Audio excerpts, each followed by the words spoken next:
جان ہے تو جہان ہے۔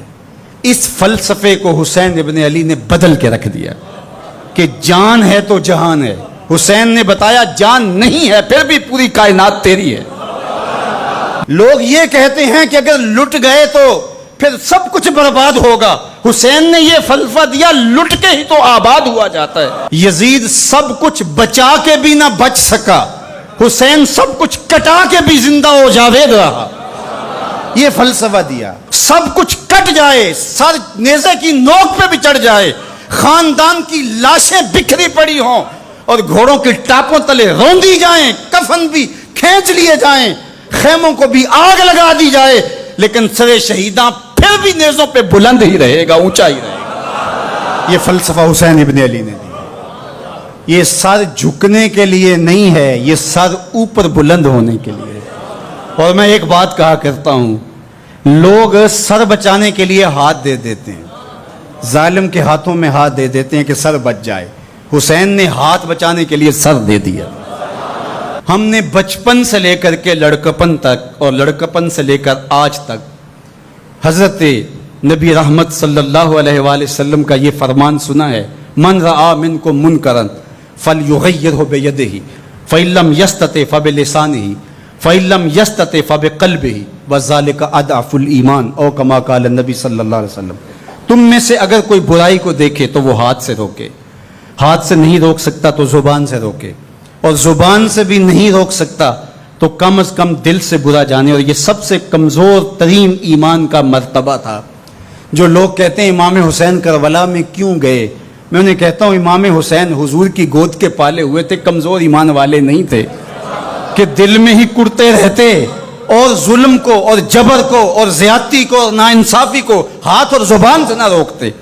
حضرت امام حسین کے خطبے دیکھ لیجئے، قدم قدم پہ خطبے دیے۔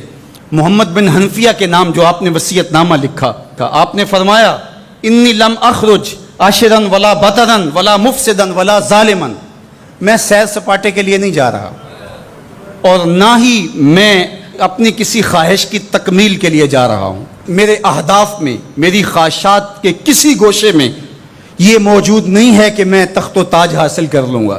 انما خرجت لطلب الاصلاح فی امت جدی، میں اپنے دادا کی امت کی اصلاح کے لیے جا رہا ہوں۔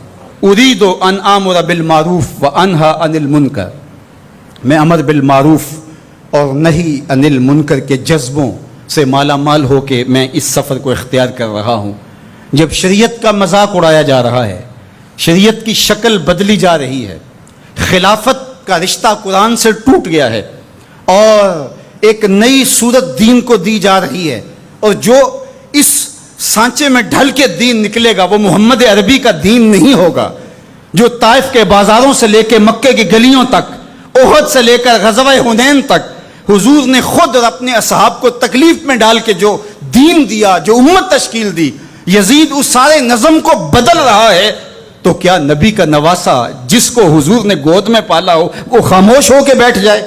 کہا حسین ایسا نہیں ہونے دے گا، اور اس کی جو بھی قیمت ادا کرنا پڑی حسین وہ قیمت ادا کرے گا، اور پھر اس کی قیمت چھوٹی نہیں تھی جو ادا کرنا پڑی۔ اگر حضرت امام حسین رضی اللہ تعالیٰ عنہ اس وقت کربلا کے تپتے ہوئے ریگزار میں، اس میدان حق و باطل میں اپنی قربانی پیش کر کے جبر کا راستہ نہ روکتے تو یہ بات اچھی طرح سے ذہن نشین کر لیجئے، اسلام کی یہ شکل جو آپ کو دکھائی دے رہی ہے یہ موجود ہی نہ ہوتی۔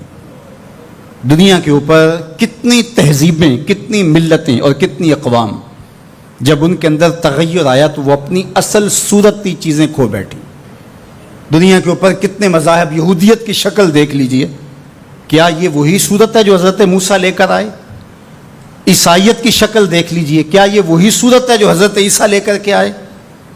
ابھی کچھ دن ہی نہیں گزرے تھے تو حواریوں کے بعد جو ہوا اور جس طرح سے دین عیسیٰ کا حلیہ بگاڑ کے رکھ دیا گیا، جس طرح موسوی دین کی شکل تبدیل کر کے رکھ دی گئی، تو کیا دین محمدی کی شکل باقی رہ جاتی؟ جب یوں دین کی صورت اور شکل کو بدلنے والے میدان میں آپ موجود ہوئے تھے، لیکن باقی ادیان، باقی تہذیبیں، باقی ملل، باقی قومیں، ان کی شکل اس لیے تبدیل ہو گئی کہ اس شکل کو بچانے والا کوئی حسین وہاں نہیں تھا۔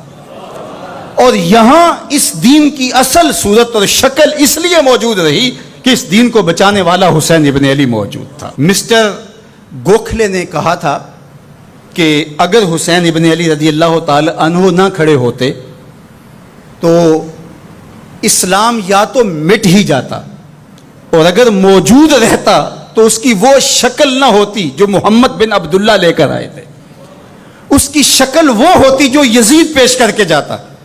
لیکن حسین ابن علی کی قربانی، ان کی نہضت کی وجہ سے، ان کے قیام کی وجہ سے، ان کے کھڑا ہو جانے کی وجہ سے 14 صدیاں گزرنے کے بعد آج بھی وہی اسلام ہے جو آمنہ کا لال دے کے گیا تھا۔ یہ حسین ابن علی کا کام ہے جو حسین نے کیا۔ اس لیے حضور نے ناز کیا حسین پر، کہا کہ حسین منی و انا من حسین، حسین مجھ سے ہے اور میں حسین سے ہوں۔ یہ مجھ سے ہے کہ میری بیٹی کا بیٹا ہے، میری نسل ہے، میرا نسب ہے، میں حسین سے ہوں، قیامت تک میرے دین کا جھنڈا جھولتا رہے گا، تو اس کی بنیادوں میں لہو حسین ابن علی کا۔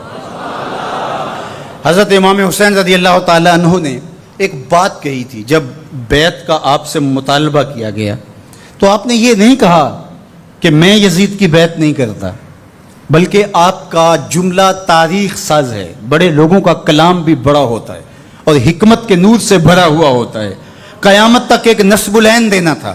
یہ نہیں کہا کہ حسین ابن علی یزید کی بیعت نہیں کرے گا، بلکہ کہا مثلی لا یبایع مثلہ، میرے جیسا اس جیسے کی بیعت کیسے کر سکتا ہے؟ تو یہ قیامت تک کے لیے لاہ عمل دے دیا کہ جو حسین کے نقشے قدم چلنے والا ہوگا وہ وقت کے یزید کے ہاتھ میں ہاتھ نہیں دے سکتا، چاہے گردن کٹ جائے، بازو کٹ جائے، خاندان لٹ جائے۔ یہ حسین ابن علی کا پیغام ہے۔